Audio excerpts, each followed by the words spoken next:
What's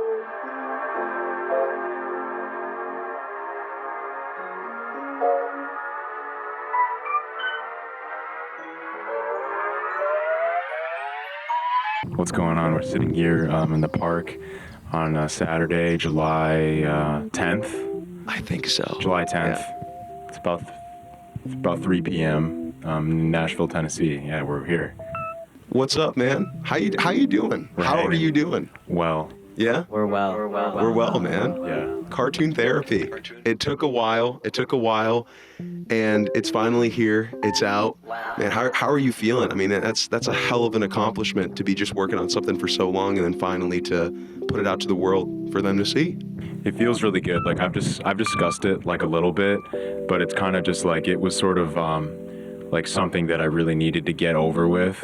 Not get over with, but something that I really needed to just like do and get it done and get it out there in order to kind of move forward into some new eras and some new kind of musical styles and visual styles and a bunch of different stuff. It was like a thing where you have to do it like that like that meme or whatever, where it's like the staircase and the kid's leg is like going over like 5 stairs. Yeah. It's like that, like you had to like climb up each stair individually to get to the next one. Exactly. What was the first stair, man, in that entire process? Because this project sonically, and also I think lyrically in a certain, certain aspects too, is completely different from your first project, Apocalypse Wow. So take us through, man, that first staircase. What was the first step? Well, I mean, even you look at like the first EPs and like the first old singles, like 2018, 2019. You look at all that stuff and like where it's kind of that more goofy, kind of that more like quirky, that's when like they really label it like bedroom pop. Yeah. It's bedroom pop, that like really old stuff from those years, 2018, 2019. That was kind of the first step where it's sort of, you don't even really know what you're trying to make, you're just making stuff.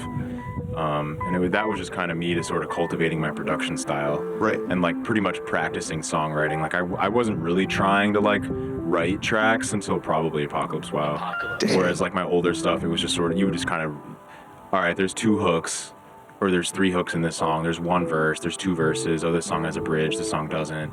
This song has an intro, like a little instrumental jam for a minute. Just kind of like still mostly just practicing production styles and stuff, because like everything is so it's like that staircase where it's sort of, you couldn't have made your next thing without making the previous thing. Right. So it's even sort of like, to me, that's all that not all that it was, but like that's a huge kind of, that to me is a massive descriptor of cartoon therapy. Like I had to make that in order to unlock what I want to make.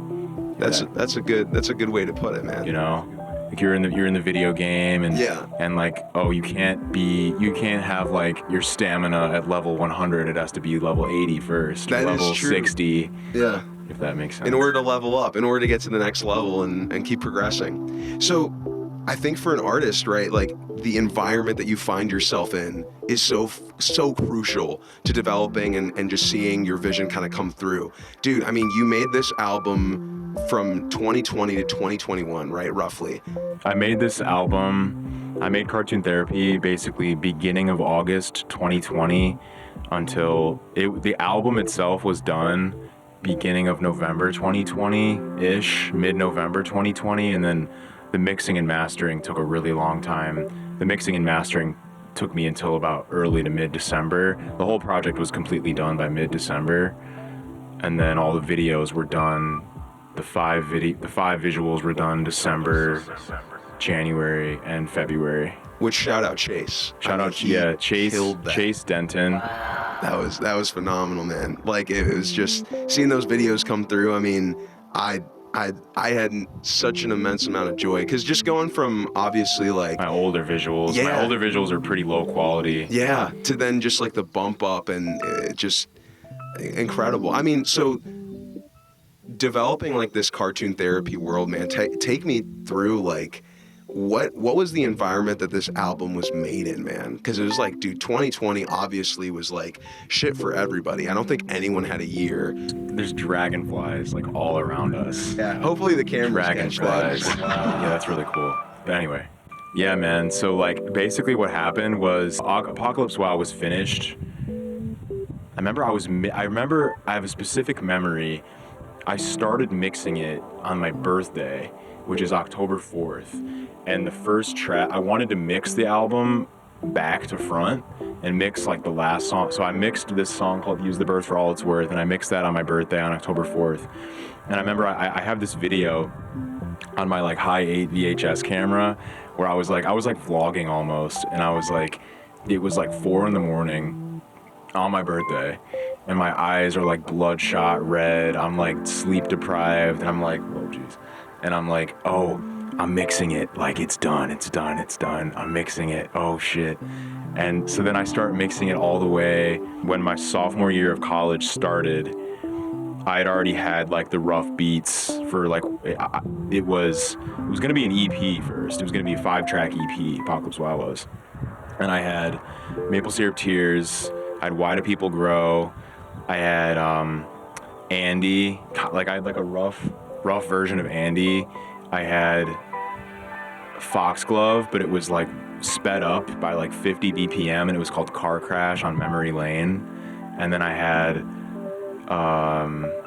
and Use the Birth for All It's Worth. Yeah, I had those, and it was gonna be a 5-song EP, and then it like just got further and further and further. But like I'm totally digressing. Like back to your original kind of thing. No, it's all good, man. Yeah, this is good for the people watching. This is gonna be pretty like rambly. Yeah, but this is gonna be a trip. Yeah, this is gonna be a pretty rambly experience for you. But yeah. So like Cartoon Therapy, pretty much it was. I made Apocalypse Wow. You know, you put it out, you finish, whatever. It's all the experience is all done, and then it gets to like April 2020, and then our school year got called off. Pretty much COVID was like creeping in and like becoming kind of like worldwide national news, like right as Apocalypse Wow was coming out, which was really interesting, where it was sort of like everyone was making jokes to me, being like, you really predicted this shit, like the album, bro, like we're actually in the end of the world, like yo. Wow. Because this was even when like no one really knew what COVID was gonna be or kind of how it was gonna affect us. Like some people thought that it was gonna be absolutely nothing and it was gonna be gone in a week. And then other people thought it was gonna be like contagion, like the literal end of society. So it was kind of this big question mark, and my album is coming out during that. And then it's, you know, my school year gets canceled. I immediately felt almost like an anxiety. Right when the album came out, I almost felt like now I gotta do it again, basically. Really? Just like instantly, right after? Instantly, yeah. Maybe two days or so later, I was like... Instantly really stressing myself out. And it got to a point where it was kind of like, I was telling myself, you have to basically make Apocalypse Wow again, but like at a higher level in quality, pretty much. It has to be longer. It has to have better songwriting. It has to have more mature production. It has to have a more thought out like visual aesthetic and all this stuff. It has to have like another concept, just like Apocalypse Wow did, and all this stuff. And pretty much because it was like this isolation state of like society, everyone's kind of in the crib, you know, on their own doing nothing. Yeah. It was basically like, I was like, okay, I have to start making music again. Because kind of a way that I work is I make a body of work and then I don't make music for a while afterwards. Yeah. So like I finished Apocalypse Wow in, you know, whatever it is, October, and then I hadn't made, you know, now it's April and I hadn't really made anything since then. You know. I mean, but you like teased another project, like Spirit Gangster, right? Like there was some kind of teaser of it. Well, that was Cartoon Therapy. That was the original idea of Cartoon Therapy. Oh shit. Okay. Yeah. That was me 2 days later after Apocalypse Wow drops, and I'm like, okay, what is this next album? Oh, it's called Spirit Gangster. Right away, you were just like, okay, yeah. Right away, and that was honestly a big mistake on my part. That was kind of that was not irresponsible, but I was kind of not giving myself enough time to like settle down. Yeah. It kind of got to this point where like every day I would try to make beats every day because I'm not doing shit else. Like I'm not in school. Right. Like there's literally nothing to do at this point because of the coronavirus. Wow. And I'm just basically I'm going down to my basement every day and sitting there alone and just making beats, and like they weren't good. They were just, it was all this type stuff where I was like, oh, I want this second album to be a dance album. Right. It was supposed to be a dance album. I wanted to make like my own spin on like Daft Punk Discovery. Dang. Okay. So that was the OG. That was the OG idea. Like Toro y Moi has this record called Outer Peace. Yeah. That's the album with like Freelance and Laws of the Universe and all that shit. And I wanted to make like my own spin on like that kind of attitude. Like very, very self-confident, very like, woo, you know, very like, the whole message was the whole like Spirit Gangster like message was supposed to be like you are like so powerful, like you can like be your own boss, like you can control your destiny. You can be an island. Yeah, like the whole message was the whole theme was gonna be like empower the person listening to it and like make them feel like they're like this dope motherfucker. Right. Let me scratch that question. Let me ask you a different one. Like, what were the, I guess, like, cornerstones to developing what you see in an artist? Like, who were the kind of role models that you saw and you were like, okay, that's what it means to be an artist in my world? A huge thing that like definitely really shaped me when you kind of look back is concept albums. That was like I was into concept albums from such a young age, because before I found hip hop music, I was into alternative rock and progressive rock. And like I loved the band Rush, one of the most legendary progressive rock bands of all time. And their thing was concept albums. This album Hemispheres, it's about the left side of your brain, which is the creative side, and the right side of your brain, which is like the logic, the very like analytical side of your brain, whereas the left side is where all like your artistry comes from or whatever. Yeah. And it's about a war going on inside of this man's head, and it's literal armies fighting each other in the brain. They're each ruled by the left and right sides of the brain. That's so crazy. And then like there's like the Greek gods get involved somehow, and it's all this crazy thing. Dude, so how old were you when you found this first concept album, like this Rush one? Was that your first one, or that's something that you learned down the line? No, so I got into that album I was talking about. It's called 2112. I got into that first. Okay. I got into that first, but yeah, it was like when I was really, really young, I was loving these concept albums. The whole concept of that is it's supposed to go, whoa, what the fuck? What the fuck?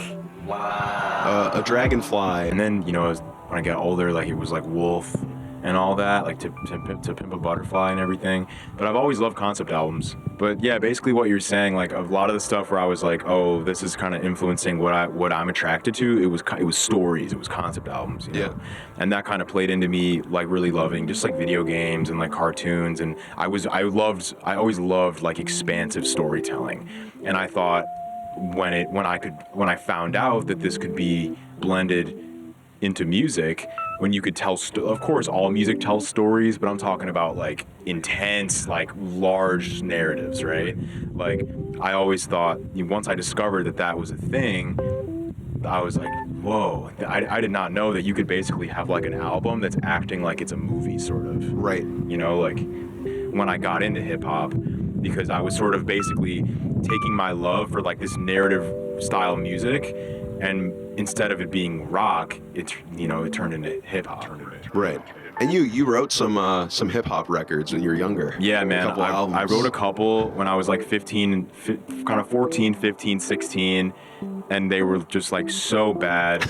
I'll see if like in the post if we can put in some of like the beats, because I still have them like deep in some hard drives. Like my oldest beats, man, from like 2013, 2014, and they're pretty just like generic. They don't really sound like anything. Bollocks. No, it's not that kind of shit, but like I'll put it in there.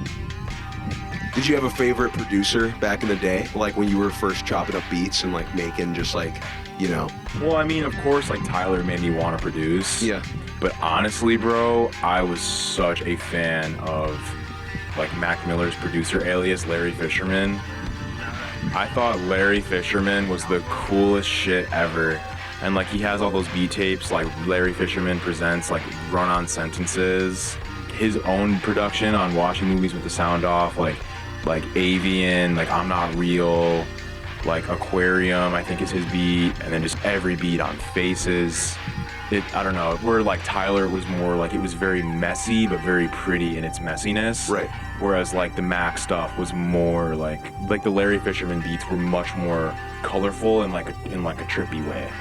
And then that, you know, like, cause I was getting into those types of sounds like kind of 2012, 2013, when you get into like the really old Tame Impala stuff, like the lonerism. Yeah. Then like all that psych rock, like Melody's Echo Chamber and that stuff. It's kind of really interesting always looking back on like the music that you listen to, you know, as a young man or just whatever, because you're just kind of like, everything plays into what you like now. It's informed by what you used to like. You look at like synth pop and vaporwave and just all these different genres where it's like, you're like, wait a second, this part of this beat that I'm like obsessed with as a 21-year-old, this also got me excited when I was 10. And then you look at the similarities and you're kind of like, wait a minute, there's so many constants from so many different musical genres, bands, eras, scenes, you know, moods and feelings, that it's like you're like wait a second, man, like a big reason why I like Wolf is why I like Mama's Gun by like Erykah Badu or something, right? Yeah, Discovery was a huge influence on Cartoon Therapy, because it was like, I want to get into dance music and I will get into dance music after this album, but it was almost like, you're almost there, like you almost have like ability unlocked. Dance music. Obviously Cartoon Therapy is not dance music, like, you know, I'm not trying to say that it is, it's not, but there's elements of it in some places for sure. And like Discovery by Daft Punk was kind of that impetus, like pushing me to be like, you're so close, man. Like this one, you can kind of test the waters a little bit with like those 2 or 3 tracks where kind of it's like, if it's 4 to the floor or if it's like a 2-step kind of kick snare pattern, like on Arthur, like the boom cha, you know. Take us back to like SWIRL WORLD, pre-Huron John stuff. Like, dude, what was going on? For anybody who doesn't know, kind of what we're referencing is I made an album in 2017 before I started any of like the HJ shit, and it was kind of just like, it was pretty much my first time ever releasing music. My first time ever actually putting stuff like on streaming services. It was my first time like trying to like actually make something that people would enjoy. That was kind of it. And it was really interesting because when I look back at that, I like didn't give a fuck really about like what I was making. I was just making it. So that's why like SWIRL WORLD is cool. Yeah. Like it's charming in the sense of like you can kind of see what I was trying to do, but I didn't really have the tools to do it. Right. You know? It is kind of like beautiful though, in a certain sense. Like, I know that's a strong word to say, but it just shows kind of like the beginning of something. Later on, it kind of forced you to be like, all right, let me think of this like more calculated. Like, what am I trying to make? It kind of because that's exactly what happened. Okay. That's exactly what happened. Where it was like, I put out this album, and it's 13 tracks. It's like 50 minutes or so. There's no song structure. On the whole album, there's maybe 1 or 2 choruses. There's really it's basically just verses. It's not a rap album, because I'm not really rapping. Yeah. I'm basically like talking over these beats. Yeah. And it's almost like I was like really trying my ass off to produce, but then I was like, I can't sing and I can't rap. Right. And I was kind of like, I guess I got to do this weird like talk vocal thing. So what shaman did you go to get your voice? Like, how'd you sell your soul so you could start singing? Wow. I don't know. Because I sang, there's like 1 or 2 spots on SWIRL WORLD where I'm singing, and it's like so stashed in the background. Really? It's like mixed. You can hear it now, and it's like just so low. There's 1 or 2 points where I'm singing on that. And then pretty much I made this album and I put it out, and like it didn't do anything. It was just sort of just like only the people in my high school listened to it. It was only like my friends bumping it, and like it was more so like I tried really hard on something, and my like the people in my life like wanted to support me. Yeah. And like that's the coolest part about it all, is that I made this like niche ass like psych hip hop record, and like the people in my life that were bumping shit like that, and like they were supporting it, you know, and like that is a testament to like how important it is to have a nice support network. Like, remember I sat my parents down and they both listened to it in my music room, like back at our old crib, and they sat down and I played it for them, and they were like, what the fuck? Like, well, because like the lyrics were really dark. Yeah. I was talking about like suicide and like acid. And then I played it for my parents, and they were just kind of like, they really dug it. Like my mom was like crying, and then my dad was like, Jeez, like that was like really heavy. Like, good job on that. like, you know, like they liked it, of course, but it was, you could tell that they were a little bit, not alarmed, but they were a little like, that was like not really what we thought you were thinking about. Yeah. You know, and like it was not a shock to them, but it was more so like you could tell that they were a little bit concerned about just like what I had been going through, because it was sort of like that.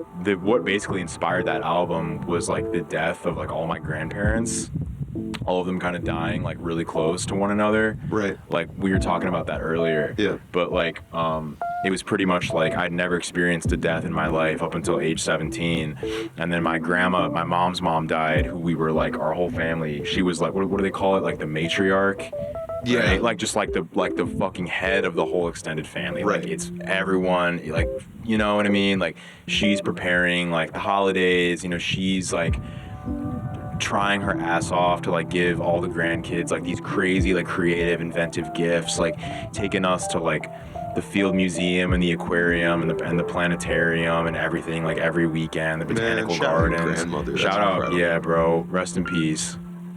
Reading us encyclopedias. You know what a world book is? Yes, yeah. So she had the entire alphabet of world books. Oh my gosh. A to Z. And she would like make us like read the world books and shit. Like she was like, got us all into like ancient Egypt and wow. like pirates and dinosaurs. Like she was all about just like learning. Wow. You know, learning. What would you say you learned? She had been to like, by the time she died, she'd been to like 65 countries. Like she was going to China in the 70s. Oh my God. I mean, the best way you can kind of put it is like, they are walking experience, like life. Walking experience, yeah. Yes, like walking experience of life, and just to be able to like talk to them and be like, what was it like? Oh, dude, you like know? I was saying that. So it was like she passed away, and her mom was also alive. So my great grandma, her name's Violet, and she died when she was 105, I believe. Oh my 104, gosh. 105. Yeah. She died in fall 2018. And I remember like talking to her, bro, like I would have conversations with her when like she would remember like crazy historical shit. Like, yeah. She was like, yeah, I remember I lived through like both world wars. Wow. That's insane. Like she was like, you know, like Martin Luther King getting assassinated, all these different presidents, like TV. Because then they're in our day and age looking at the internet and looking at all this stuff that we're living, and they're like, this is an entirely different reality. Like I imagine, you know, my like 105-year-old grandma, when she dies in 2018, like people are carrying around iPhones, and she's just like, she like doesn't even understand, because she's over 100 years old, and like she came from like, that's like space technology back then. Right. That was in like science fiction movies. That's like what you think of when you think of like Star Trek. That's insane. But, you know, to anyone listening, then walking experience. Walking experience, man. Talk to your grandparents, man. That's one thing that I feel like us bro. young people, like, we don't take that advantage. That's such a big regret that I have, is like just not taking my grandparents for granted. Yeah. You know, because they lived for so long. Because you're like, they're just going to be there. They're just going to be there, because it's like I had not experienced death until I was old, until I was 17. Right. Because it was like all my friends in elementary school and middle school, it's like, oh shit, you know, fucking Jimmy's grandma just died. We got to go to the wake. You know, oh, Tommy's great uncle died. Like, you know, like you have those older relatives, and like they would pass away. And I never experienced that, and I didn't even really know what it was like. Like, it would be a friend in elementary school.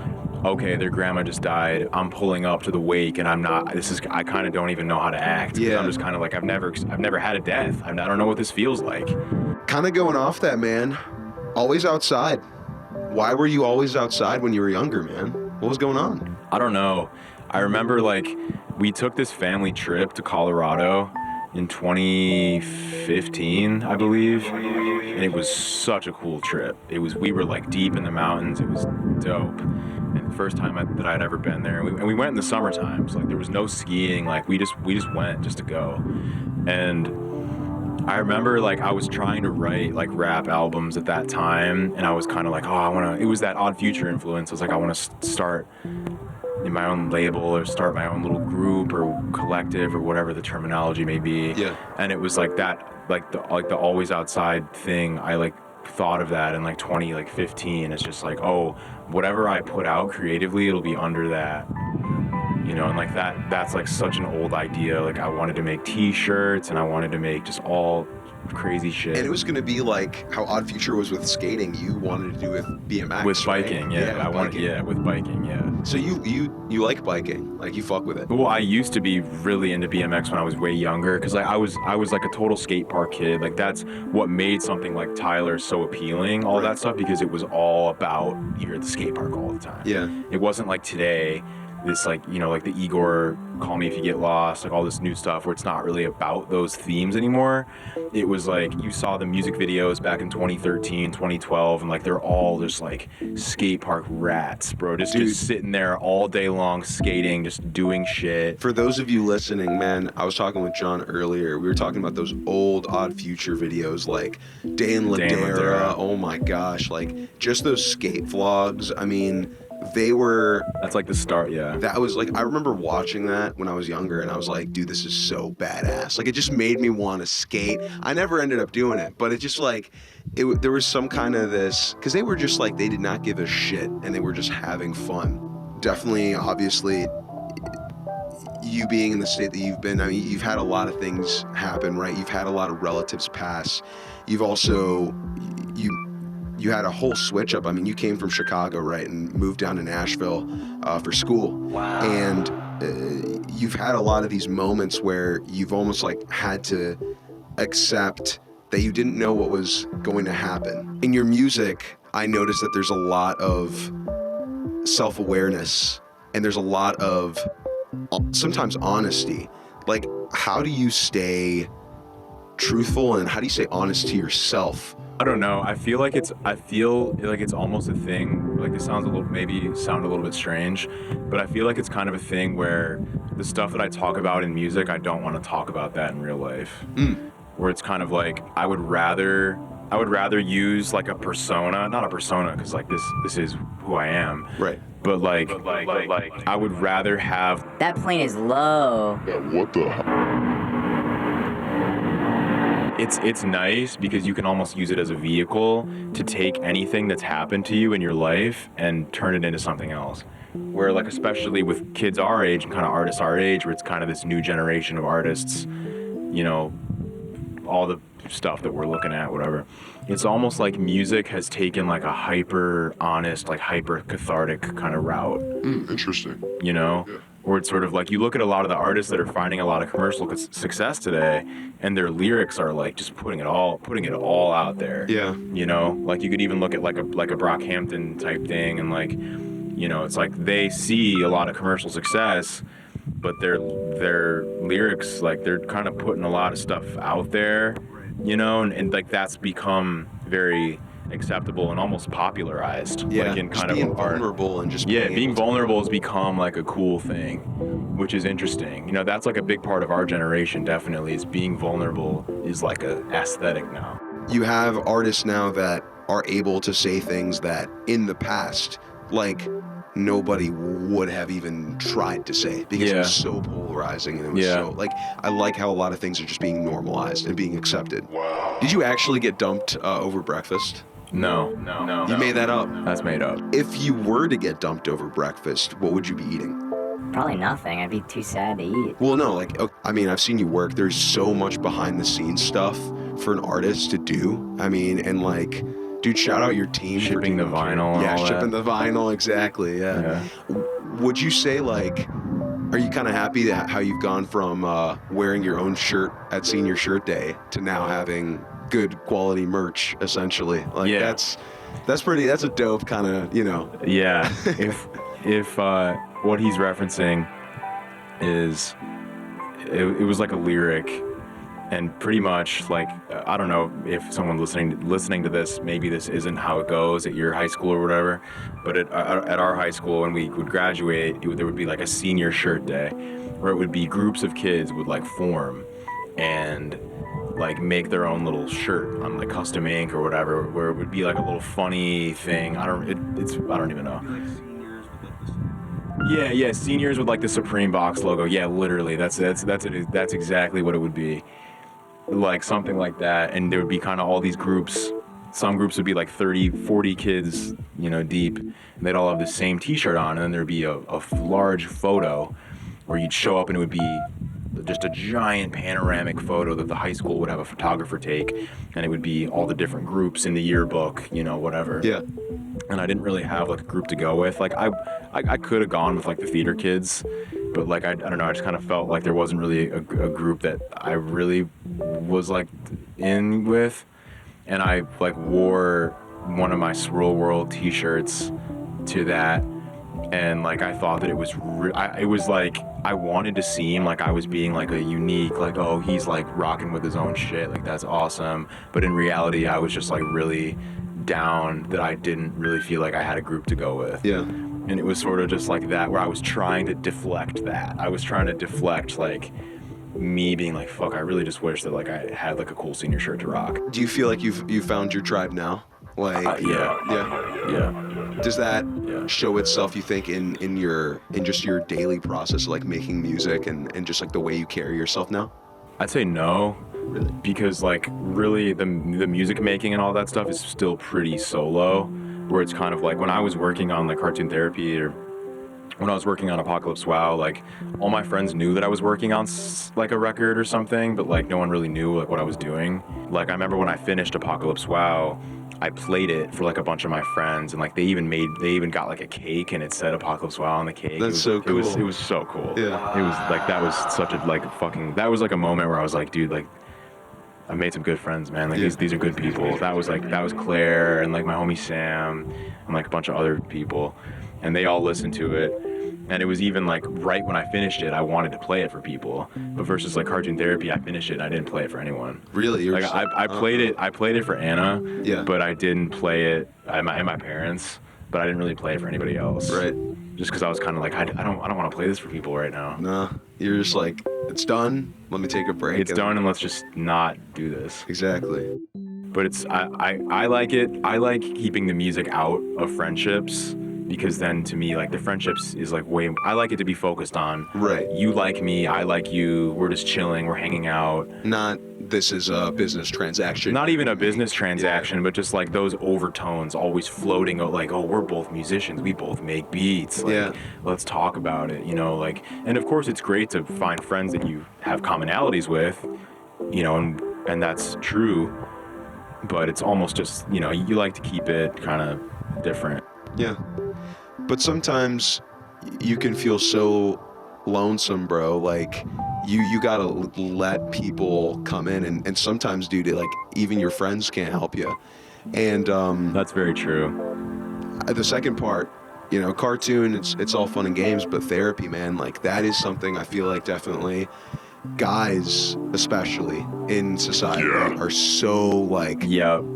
There's deep, they're around like just males, bro, and just like people that identify with, you know, just like the male energy. Like there's a huge like therapy is like not for us. That's what I was saying to you yesterday or whatever it was, where I was saying like that's why I was friends with mostly girls in high school, because like they were trying to like, they were like emotionally open, right? Whereas like a lot of the guys, you know, closed especially in the environment, the environment that I was in, like where sports were very heavy, it was like a lot of stuff like that, where it was kind of like a lot of the dudes like just didn't want to talk about that. And it's one thing, it's like a lot of times being open about your emotions and being vulnerable is immediately said with like, oh, he's emotionally like unstable. That's basically what it means. And like you got to be able to talk about your emotions, I feel like, and be vulnerable in order to take control of your emotions. Because if you just let them because if you're not, then you're going to go down a dark road. Exactly. And I feel like I've definitely been there a couple times. Yeah. Where I like haven't let people in. Like I've just kind of like suffered in silence a little bit. I feel like everyone does that every now and then. Like, Yeah, you absolutely. go through a little period where you're just like, I'm just dealing with my own shit, and like Right. I'm just kind of on my own right now, and I'm gonna get through it, but it's gonna be a little bit tough. Yeah. When you were making this album, was that at all like, were you kind of, because you know it's so singular when you make, I guess, music in general, like do you ever feel kind of bottled up? Like do you have those days where you're just like, you're working on something, you're frustrated, it's not working out? You're I mean, just like, yeah, that's normal. That's what I think that happens with everybody, of course. Talks about like, this was a challenge that happened. Oh, this beat got lost on a corrupted hard drive, or I had to rewrite this track 3 times, or like Cartoon Therapy, I had to re-record all vocals on the whole thing because I had like a mic error that I didn't catch until I was done. Yeah. And then I got COVID. I lost my voice. It was like this whole string of shit. So it's like that happens where you're kind of just like, this shit is not working today. But I feel like in terms of getting down or getting frustrated or getting bottled up or whatever, it's sort of like whenever I'm making something, I get so focused on making it that I'm not really thinking about that. And then after, when I finish making it, I get really like down and really like aimless. Yeah. Like after I finished the album, after I finished both like Apocalypse, finished Cartoon Therapy, you know, even maybe my earlier, like my EPs and all the shit, like it was sort of like right after they're done, you're like so down on yourself because you're like, what now? Yeah, it's Right. like kind of that unknown again, dude. That unknown, unknown again, exactly, where you're just like, okay, now I need to rebuild an entire like aesthetic. Now I need to rebuild basically whatever the theme of this, whatever is going to be down the road. Do you feel like you'll ever have a point in your music, you know, discography where you tackle like spirituality a little more head on? Like, yeah, I think I'm getting there. yeah, That was kind of how we were talking about like how a lot of stuff on like Apocalypse Wow and Cartoon Therapy, like I wanted to get into making dance music, but I didn't have the tools yet. yeah, I think a lot of the spiritual topics and a lot of the more philosophical topics, that's like the next stage. ooh, Where it's like, not the next stage as if in it's going to be right after, but yeah, but in the next stage in terms of I don't have the tools to make that yet, that type of music where it's really discussing heavy spiritual topics lyrically, heavy philosophical tones and stuff like that, but almost in the sense of I got to make some more stuff to access that. yeah. But I think it's definitely going in that direction for sure, just because a lot of the music that I like now is heavily talking about those topics. How important is spirituality to you as an individual? Important. Really important. Do you meditate? I do. I do. Yeah, it's phenomenal. Yeah. It gets tough for me. It's at times it gets really tough just because you might get distracted by like kind of darker, like intrusive thoughts and kind of just like weird, you know. So sometimes it's really tough to sit down and like really access like a state of peace. But I think that's also because I'm just not consistent with it enough. Like I'll meditate sometimes. There's been in the past month or so actually, there's been times where like I'll meditate for like 2 or 3 hours, and then the next day I try it and I can't even do it for 5 minutes. Right. Just because I'm, you know. So it's kind of that type of stuff. So definitely that's a thing that I really think is cool and interesting, but that's just a life skill that you are cultivating. It's just like, oh, you got to get like, you don't have to get good at meditating, but it's like the more you do it, the easier it gets, the more you can kind of access that state with ease. And I think I'm still kind of in that process where I'm fooling around with it. I'm experimenting with it. I see the benefit that it has. I see the good that it does. I see what it does for people, and it works wonders. But it's still kind of just getting to that point. It's all the staircase. What kind of energy do you try to give off? I don't know, because I feel like I've just given up on trying to give off a certain energy because I just can't control what people are going to think of me. That's a good point. I've just like, I feel like I used to be, that was a big thing, right? Yeah. That's one of my biggest problems in life is I'm a control freak and I want to control what people think of me or how they see my music or who listens to my music or how am I perceived not only on a listener base but on like a music industry level.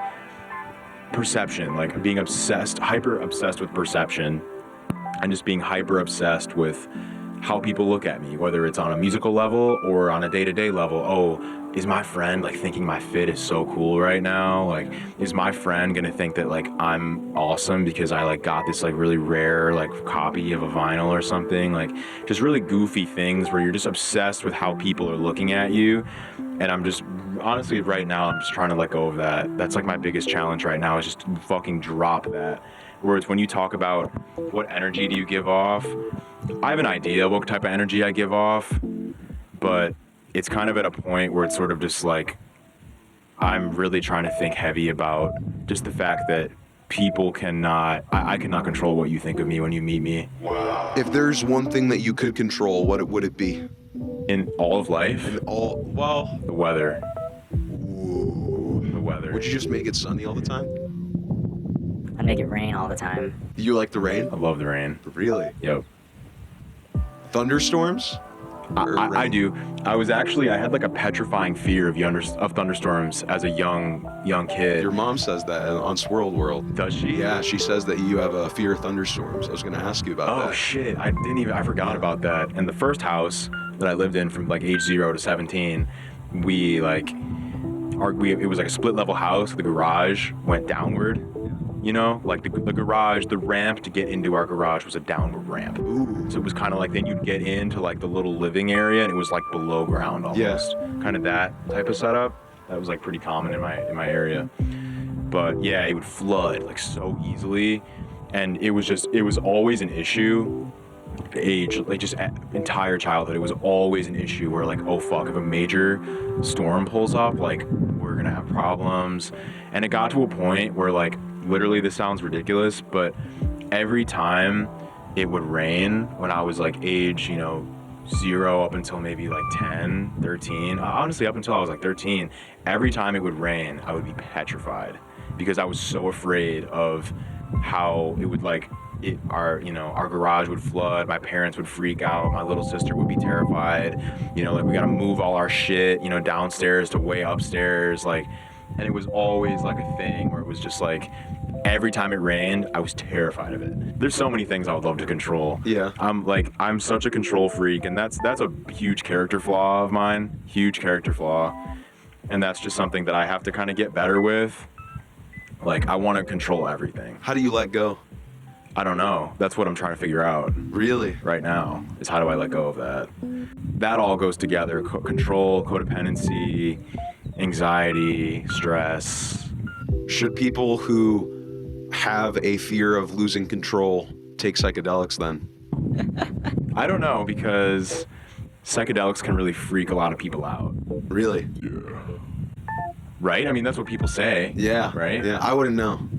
Me neither. Yeah. Yeah, in general, like, not even like something like a crazy topic like psychedelics or something, but even just, it's always a good thing. I think, like, what's the term? Exposure therapy. Yeah. Like, when you are like afraid of something, you want to confront something, you have an issue with something, and you just put it right in front of your face. And you just see what happens. Yeah, I think that's always a good tactic, right? Dude, what do you think of 2021, like in comparison to 2020? It's honestly way weirder. Really? Yeah. I think it's Explain. way weirder. Explain. 2020 to me, 2020 versus 2021. So we're in July right now, 2021 currently, in this video. And to me, 2021 is way weirder. It's way, like 2020 was just straight like depression, straight just like, wow, shit is not going well for the world. We're just living in a fucking tornado right now, I guess, and I'm just gonna roll with that. But then 2021, coming out of that, it's almost like people are trying to come out of that tornado. To me, 2021 is people are trying to exit 2020 without understanding what it did to us. That's a really good way to put that. You It's know? like, yeah, they're and kinda, because of that, it's like they're trying to be normal. It's like, bro. and because of that, people feel weird. Like, I feel weird. It's almost like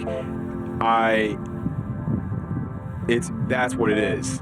Where 2020, you're trying to leave a period of time that maybe you weren't feeling the greatest. And who knows? I bet there's a ton of people that were really mentally sound during 2020, man, and I fucking applaud you. That's awesome. You know, people that were feeling great, you know, keeping that keeping their head up, bro, during kind of that whole time, that's sick, you know, and that's great. But I think that's exactly what I'm saying, what I'm trying to say at least, is people are trying to move out of a very troubled era and just act like it didn't happen. Not that it didn't happen, but you know what I'm saying. Yeah. How you make your happiness? That's what I'm trying to figure out. Dude. That's what I'm trying to learn. Dude, it's tough. There are periods where I become overly reliant on like fixes of dopamine. Yeah. Where it's like, what is going to give me quick pleasure? Buying something. Party stuff. An accolade. Some sort of number that makes you look esteemed. Instagram. Social media, instant gratification. Yeah, the media, bro, instant gratification, buying shit, you know, party shit, like I was saying, you know, social, romantic things, a nice fancy meal, bro. Like, you know, there's a lot of stuff where it's like if you're feeling bad, you can just default on something to pick you up for that quick dopamine fix, and then you calm down harder afterwards. Absolutely. And that's definitely something that I've been trying to learn, where it's almost like you can't rely on purely external things to make you happy. It's totally normal and acceptable to be like, yeah, I had a shit day, man. I'm gonna sit down, I'm gonna watch my favorite show, I'm gonna order in some food, I'm gonna, you know, do whatever. It's totally cool to use things in life to increase your happiness. Like, that's kind of what life is. It's finding what makes you happy and doing those things, as long as they're not like self-destructive. Right. But it's almost like, I think it's an interesting concept to think about. How is it possible? Well, it is possible, but how do you get to that point where one person can truly create everything that they need in terms of like well-being? You were saying that that's the problem with most musicians is comparison. Comparison is the problem with most musicians these days. It's my problem, right? Yeah. It's my problem. And other people, I can't speak for others out there, but I've been told by a lot of separate names, you know, that maybe somebody watching this video, you probably listen to them. That's an issue. That's a big deal. That's some shit. You know, there's always someone further up the ladder that you want to go up to, and part of it is just like we're letting the technology use us, and we're not letting the technology use us. And we're letting all these advertisements, all this stuff, we're letting it own us. Yeah.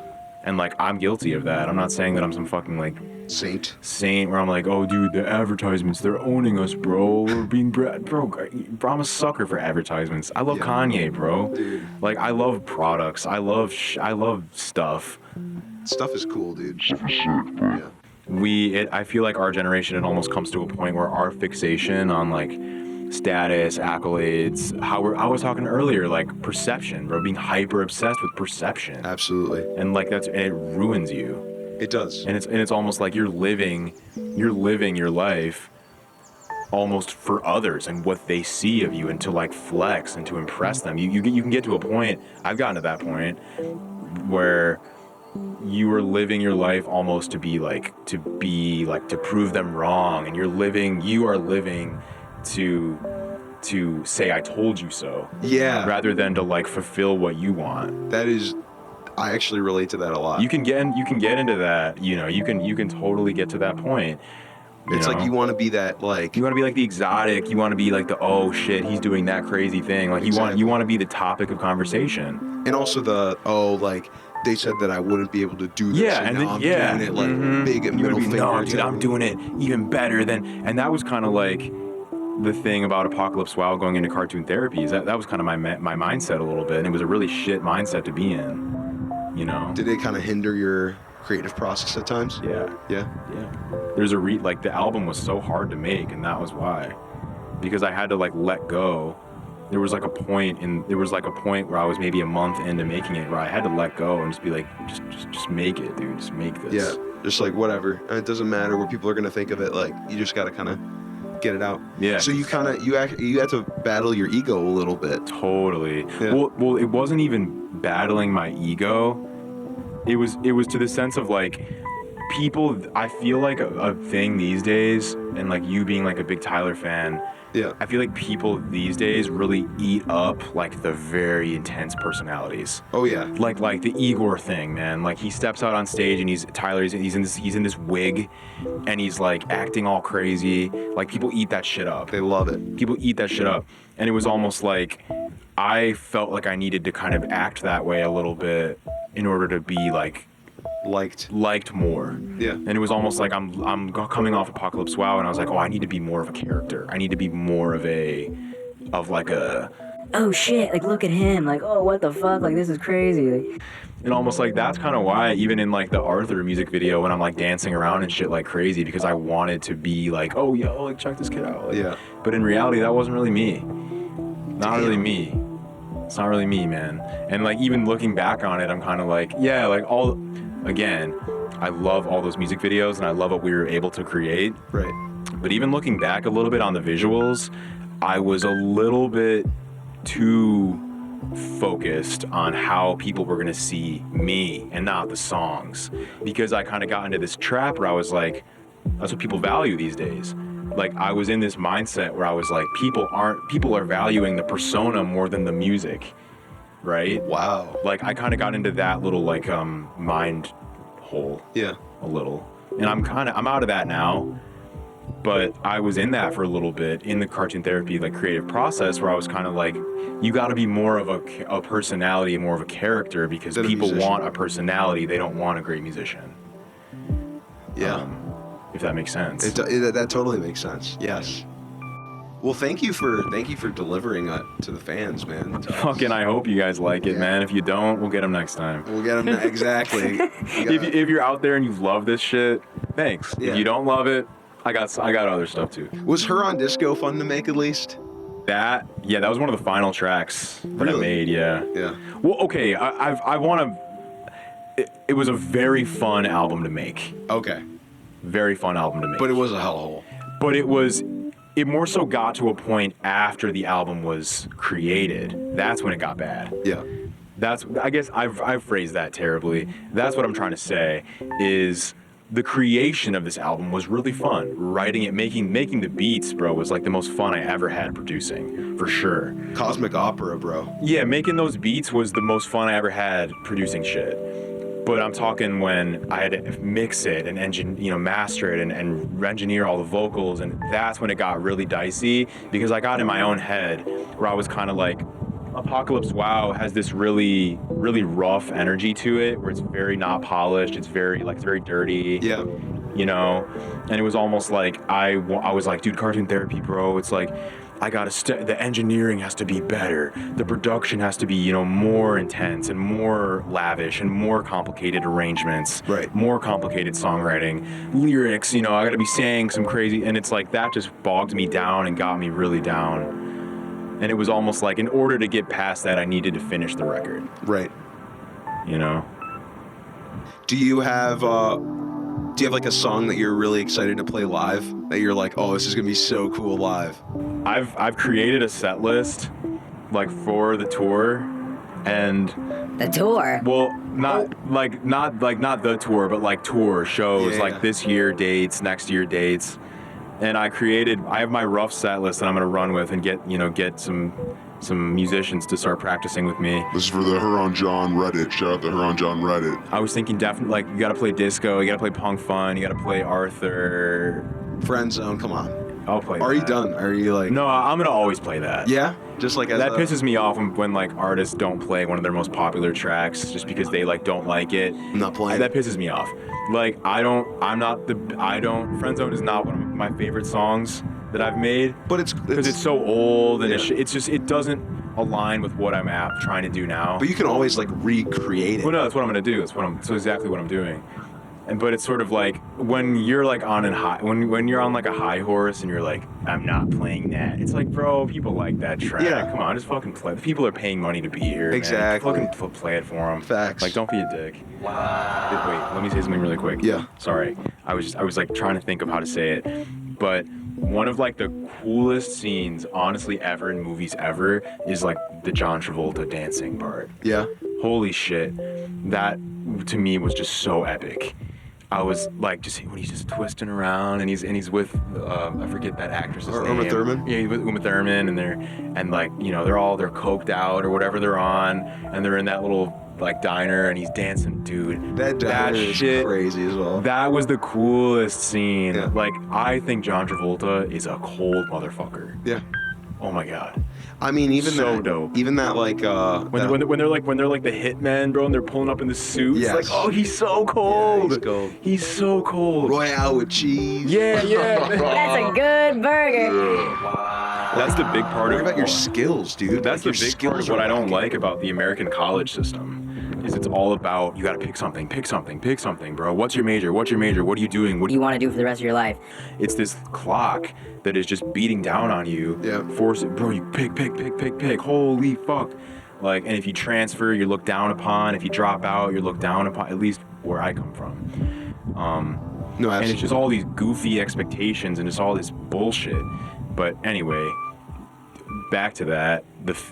People think that if you're not doing something by like, your mid-20s, and it's just never meant to be. That's what I've had conversations with full adults where they tell me that I wish I played guitar. Like, what do you mean you wish? You're fucking 40 years old. Exactly. Like, go pick up the guitar, man. Yeah. Like, when those conversations, it's always like, bro, like you're not some 85. Yeah, Like, you're not like on your deathbed. You're not like. Don't make your age be an excuse. That is the. Don't make your age be an excuse, the man. worst If you wanna habit go, you can get into. if you want to go play an instrument, bro, go fucking play. Like guitar, man. Practice every day. After 2 years, you'll be like, damn, I can play some shit. Yeah. You I mean, know? there are, like, to attest to that, there's people on YouTube that start YouTube at like 50 and they get success by like 60. I mean, it's like, you can do it. It's really down to you having grit, and also you just not caring what other people are going to say about it and just fucking doing it. Like, just shredding it. I was going to ask, you're into Yu-Gi-Oh when you were younger. I loved Yu-Gi-Oh. So are you the, I was such a nerdy kid. are you like the Yu-Gi of the music industry, would you say? No. No? That's making me sound way better than I actually am. That makes me sound so much cooler than I actually am. I'm only me, and that's all that I am. Good. But anyway, That's a good answer. Loved Yu-Gi-Oh. Big Yu-Gi-Oh head for sure. I would go to tournaments, bro. At the Golf Mill Mall. Oh. Golf Mill? In Niles, Golf Mill Mall. Was that the one that inside it had the carousel? Yes, but like a really long time ago. Probably not like when we were Young? No. Oh, I think you're shit, thinking of then no. something else. You're probably thinking of Woodfield or Old Orchard. I think Old Orchard. Shout out the Chicagoland suburban malls. Northwest suburbs do it like no other. Yep. Yeah, but Golf Mill Mall. Oh, that's also where my allergy doctor was. Really? And I would pull up to. They'd have tournaments. They'd have There was this store, and it's closed now. It closed down like 6 or 7 years ago, and it was called Game and Card, I think. Game and Card. Oh, it was one of those. It was one of those stores. Yeah. Where it's like they sold, Magic the Gathering, Pokemon, Yu-Gi-Oh. D&D. They hit D&D. They sold baseball cards. They sold, everything. Did you ever meet like any neckbeards? Like. Well, that's the thing, is these tournaments were all grown adults. Oh my god. Yeah, and then I would pull up, and I was really bad because I was so young. Because Yu-Gi-Oh is like competitive. Yu-Gi-Oh is like it's kind of intense because it's a very mathematical like card game. There's a lot of math, it's like all those games, man. Yeah. D&D, Yu-Gi-Oh, Magic the Gathering. It's very like strategic games, Yeah. man. And so like I was young as fuck. I'm like 9, or not even 9. I'm younger than that. I was maybe 7 or 8. A lot of shit happened when I was 7 or 8. And, like I was getting into a lot of weird shit. Like I was bumping Rush, and I'm like playing Yu-Gi-Oh at the mall. Dude, you're pretty raw. I was weird, bro. You were like the quirk before the quirk, dude. Quirky. And I would pull up to the mall and go to these Yu-Gi-Oh tournaments, and it was like these grown-ass men, and I was like 8, so I couldn't even really do the math in the game. It'd be like 4,000 minus 2,900 times 2. Like next turn, subtract 800. Like quick math. Like, Yeah. And these grown men are like whipping out. They got calculators. They got like 20-sided dice. And they got briefcases with all their cards in it, because after the tournament was over, it would be like an open trading floor. Yeah. And it would be me and my mom and like just like neck beards, like 40-year-old Yu-Gi-Oh guys. I have a kind of an interesting question. So aliens touch down, right? And they say, bring us 5 of your best artisans. Oh shit. And they say... Can they be deceased? They can be deceased, yeah. I'm going John Lennon. I'm going Andy Warhol. Ooh. I'm going Aretha Franklin. Whoa. John Lennon, Andy Warhol, Aretha Franklin, Kendrick Lamar, Dang, okay. and Dave Chappelle. you need a comedian in there. Okay. Dave Chappelle. Yeah? Dave Chappelle. What? Yeah, bro, Dave Chappelle. Yeah, Dave send Dave Chappelle up there. Anyway, Aliens, man. Well, yeah, because that's like basically what the story of Andy is, right? Yeah. Like him getting taken by these aliens and he has Yep. to leave home. Yeah, and then like the whole Apocalypse Wow album is like supposed to be him like, trying to persuade the aliens that we're worthy, right? It's like the whole album is like him. Imagine like he's telling the aliens like, this is my romantic experiences, this is my childhood, this is my neighborhood, this is my like drug experiences, biking, everything, romance, love, loss, insecurity. Like this is what humanity is, man. So don't fucking vaporize us. Yes. That's his shtick, his deal. He's trying to give him the breakthrough. I feel like if the aliens pulled up though, I feel like they'd fuck us up. You think so? I feel like we're toast.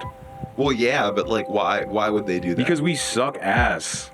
No, but like Like they would see us, they would see how we live, they would see like what we're doing, and they'd be like, this is like a society. It's like how we look at like how we look at like when like a dog like runs into the door, you know? you're such an idiot. Like you're like, oh, the puppy, bro, ran into the door. That's how they look at us. They're like, bro, Oh, the humans are destroying the planet. they're Oh. like, you guys are filling up your ocean with garbage. We're about to just fucking take this shit away from you. If I have a question, if in the future we're gonna be on different planets and like Mars, it's gonna have a university, and your kid, if you choose to have kids, is like, hey dad, can I go to Mars for school? Would you pay like out of planet tuition to send your kid there? Yes. Hands down? Yep. Anything that my kids ever want to do, I'm gonna let them do it. Yeah? Yep. Anything. Well, like good stuff. Yeah, yeah. I'm not saying like, oh, dad, I want to do crack. I'm gonna be like, no, son, you can't do crack. But no, I'm saying like anything that my kids any hobby they ever want to get into, even if it's fucking weird as hell, any type of thing they want to do with their look or their whatever, anything, I'm gonna be like, go do that. And if it was a bad idea, it's gonna be a lesson for you. Yeah. But without Wayne, I can tell you that 85% of that shit's not there. And that's Interesting. a fact. It's kind of like it's Ye and it's Lil Wayne. Yay, man. I'm surprised we've not talked about Yay once. We're gonna talk about it right now. Okay. Dude, Go ahead. Late Registration is phenomenal. Yeah, that's probably my favorite of like the original trilogy. Yeah? Yeah.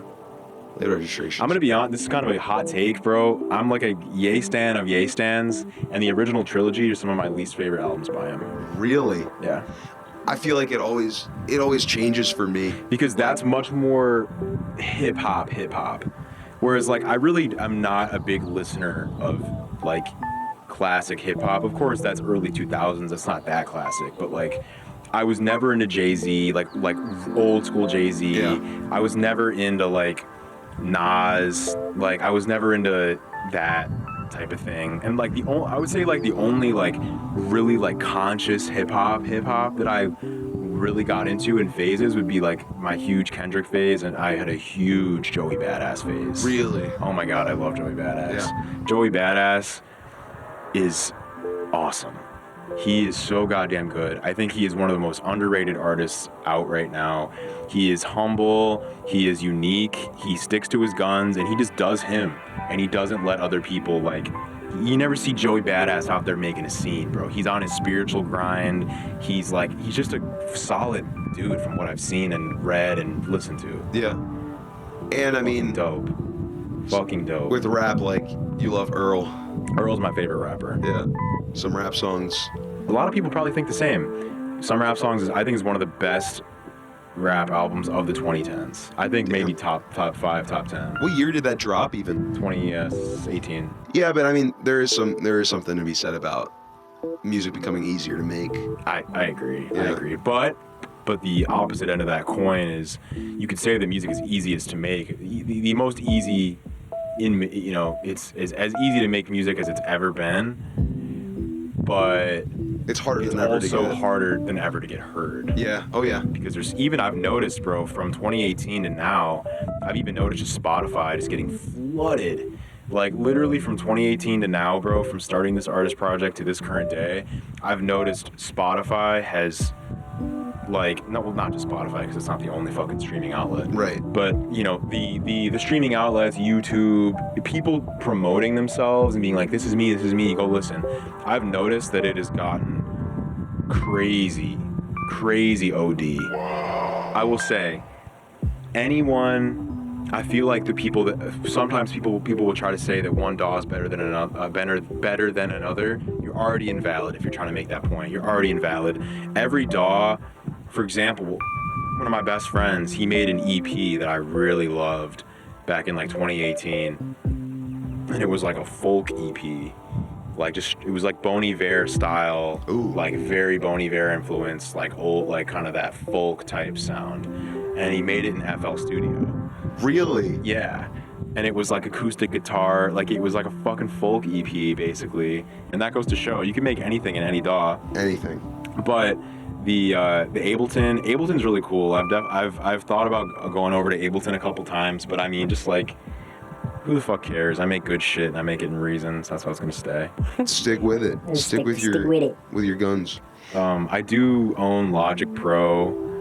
I've cracked that open a couple times, but I haven't really, I don't know. Dove deep in it. Not really. Yo, Kevin is such a beast.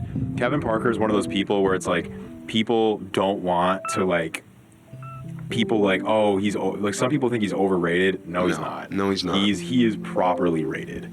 Tame Impala is phenomenal. I think people I'm a big fan of these artists, but people overrate Tyler. People overrate Kanye. Yeah. It's like, and I'm a big, massive fan of them. But like Kevin Parker is somebody where it's like, the accolades that he gets and the praise that he gets for being what he is, completely accurate. Absolutely. No, have you ever had Krispy Kreme? I have. You like it, right? I like it. It's pretty good. Yeah, it's a fucking donut shop, bro. It's good. Is it the best donut ever or no? Honestly, I really don't give a shit about donuts. No way.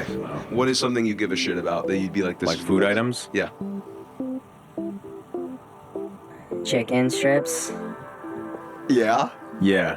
Okay, where? Where would you say is the best chicken strips you've ever had? All right, this. I'm about to get some flack for this. oh shit.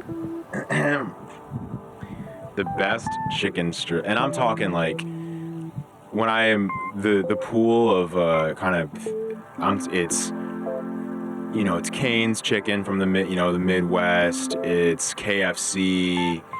It's, what name other chicken places, bro? It's Popeyes. Yeah. It's everything. Harold's. Harold's, McDonald's, Burger King. Every place that offers like chicken strips. Even like other Midwestern folk out there. You've had them. Portillo's. Yeah, I've had them all. Steak and Shake. Arby's, Carl's Jr. Yeah. I'm not gonna lie, bro. I'm a Popeyes stan. Wow. I'm a Popeyes freak. Popeyes. There was this phase where, for some reason, for Christmas, from somebody, I got $50 in Popeyes gift cards, and I used it every day until it was gone. That's how much you liked it? You're like, I could eat this. I was like, let's just eat this shit every day until the fucking $50 is gone. Oh my God. That's what I did.